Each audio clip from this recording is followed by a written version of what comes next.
Welcome to Fun Islamic Facts, where I share fun facts about Muhammad and the Quran whenever jihadis go on a killing spree. For centuries, dogs have been described as man's best friend. Not surprisingly, the Prophet who commanded his followers to slaughter men also commanded them to slaughter man's best friend. And it all began when Muhammad got stood up for a date because of a puppy. Sahih Muslim 55:11. It was narrated that Aisha said, Jibreel, supposedly the angel Gabriel, promised to come to the messenger of Allah at a certain hour, and that time came, but he did not arrive. He, the messenger, had a stick in his hand which he threw down and said, Allah does not break his promise, and neither do his messengers. Then he turned and saw a puppy beneath a bed. He said, "Oh Aisha, when did this dog get in here?" She said, "By Allah, I do not know."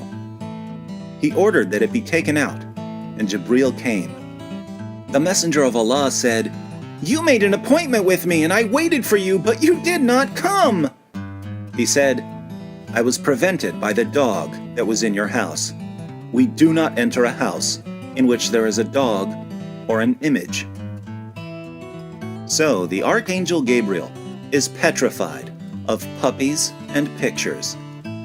After learning about Gabriel's phobias, Muhammad could have simply been careful to check his house for puppies whenever Gabriel was coming over.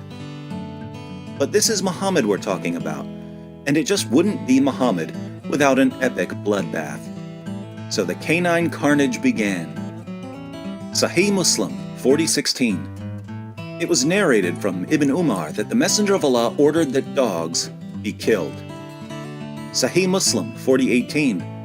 It was narrated that Abdullah bin Umar said, "The Messenger of Allah used to order that dogs be killed, and I went throughout Al-Madinah until we did not spare any dog, but we killed it, to such an extent that we would even kill the dog of a woman belonging to the desert people."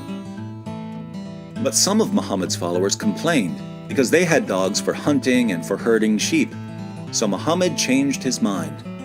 Sahih Muslim 40:21. It was narrated that Ibn al-Mughaffal said, "The Messenger of Allah enjoined the killing of dogs. Then he said, 'What is the problem with them and dogs?' Then he granted a concession with regard to dogs for hunting and herding sheep." So, certain dogs were okay, as long as they were fetching your birds or herding your sheep. But some dogs were much worse. Some dogs are the devil. Sahih Muslim 1137. It was narrated from Abdullah bin As-Samit from Abu Dar, who said, "The Messenger of Allah said, 'When one of you stands to offer prayer, he will be screened if he has something in front of him that is like the back of a saddle. If he does not have something in front of him that is like the back of a saddle, then his prayer will be interrupted if a donkey, a woman, or a black dog passes in front of him.'" I said, "O Abu Dar, what is the difference between a black dog or a red or yellow dog?" He said, "O son of my brother, I asked the Messenger of Allah the same question, and he said, 'The black dog is a devil.'"